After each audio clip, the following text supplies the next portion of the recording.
Turning now to the crisis in Ukraine, as we told you earlier, NATO allies and other countries have condemned Russia's actions in the region and imposed coordinated sanctions against the Kremlin. But Russia remains defiant in the face of new financial threats. Let's bring in the European Union ambassador to the United States, Stavros Lambrinidis, to discuss the situation. Mr. Ambassador, thanks so much for joining us. Great to be with you. So, as you know, the Russian ambassador to the United States says that sanctions will not lead Russia to reverse its foreign policy. So, if that is the case, what are the other options on the table to prevent war? Well, we have to wait and see if that's the case. Russia is known for its blustering, and I'm not surprised by what they're saying today. The fact is that they gambled on the West being weak and disunited, and they lost. We told them that we would impose severe sanctions if they begin and if they escalate, of course, their invasion aggression against Ukraine. And we did it in absolutely record time and in full coordination. These are sanctions that are hitting their oligarchs. They're hitting the politicians that were behind the illegal recognition of the secessionist parts of Ukraine. They're sanctions that are hitting their banks and their misinformation campaigners who are facilitating this illegality. They are sanctions that are blocking Russia from accessing European and American financial markets for the foreign debts. These are severe sanctions, and they're just the beginning.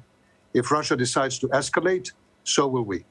You know, in the past, Ambassador, critics have accused the EU of really not being very effective when dealing with global crises. We know that the sanctions are probably going to impact some of your member states as well.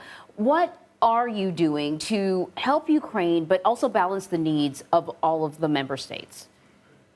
Well, you're very right to point this out. And in fact, yes, the European Union has a very different system than the U.S. in imposing sanctions. We need 27 independent countries, all our member states, to agree unanimously to them. It's not a matter of just an executive order of a president. And that should highlight the complexity of this exercise, but also highlight the great success and unity of the EU in this particular case. Indeed, we are next to Russia. Our economies are much more connected than the U.S. economy to the Russian economy.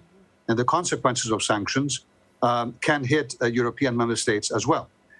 This is a price that we were always ready to take, because what Russia is doing now is an existential threat to Europe. It is trying to change the rules of the game of security in Europe. It is trying to impose a new law, which is that might makes right. And if that were to take hold in Europe, it would take hold in the rest of the world. And this is something that we are determined to stop.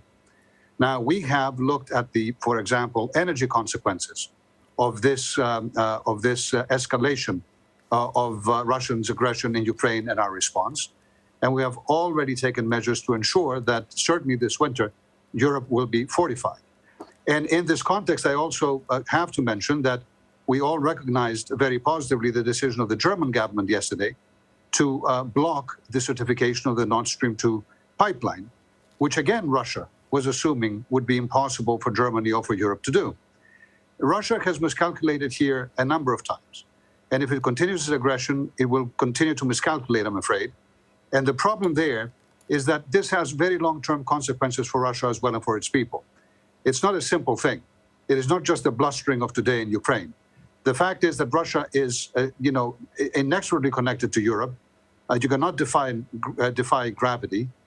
And that this escalation will result not just in the oligarchs and others suffering massively, but eventually to the Russian economy suffering massively. And if Russia thinks that it can mitigate for that problem by moving away from its natural geographical area and moving towards other countries such as China, well, I would say they're good luck. Because the fact of the matter is that if Mr. Putin intends to become, subject to Mr. Xi's strength and desires, then if that's his long-term plan, that's fine by me. But at the end of the day, Russia has to make some very serious decisions. And pulling itself away from Europe is probably one of the most catastrophic ones it could ever make. Mr. Ambassador, there are a number of analysts and historians who have seen sort of this playbook before, right? As you probably are aware, as you well know, September 1, 1939, Nazi Germany rolls into Poland. The reason, the rationale that Adolf Hitler and the Nazis gave was very similar to the rationale that we're hearing from Vladimir Putin right now. He accused Poland of persecuting ethnic Germans living within Poland. He did the same with ethnic Germans living in the Sudetenland and in Austria. So what, given that those actions plunged the world into a cataclysmic world war, you've talked about what happens if Russia escalates, if Vladimir Putin says ethnic Russians are being persecuted in the eastern areas of Ukraine, but also in areas outside of Russian purview. What is NATO? What is the European Union? What is the United States prepared to do? What should we do? Well, the fundamental thing is that we're not appeasing Russia. We are not accepting those arguments. We're not pulling back. We're not turning our head away from what Russia is doing. We know exactly what it is, and we are determined to stop it. And that is a very, very big difference between now and then. Now, let's be very clear here. Let's be very clear here. What you have is no ambiguity. You have an independent country, 90% of its people, Russian speakers, non-Russian speakers, others, 30 years ago voting for their independence from Russia, that is being threatened with extinction by an autocrat sitting on nuclear weapons. There's nothing ambiguous about what's happening here.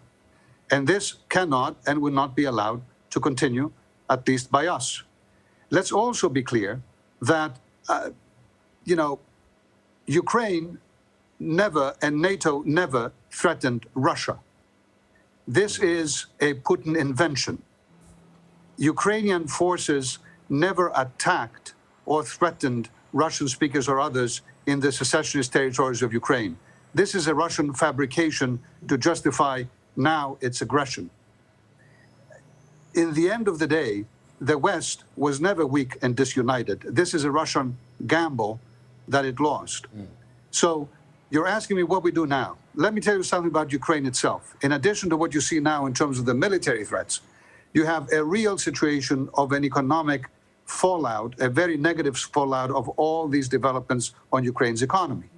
So the European Union has come in and has already dedicated $1.5 billion to go to Ukraine to support it in its financing of its economy as we speak. We are sending a group of experts from European member states to protect the Ukrainian infrastructure from cyber attacks, after talking, of course, to Ukraine. We are doing any number of things, and we've been doing them since 2014 as Europeans, to support Ukraine and to support its people. Ukraine is a democracy. It's not an easy democracy. It has had major issues.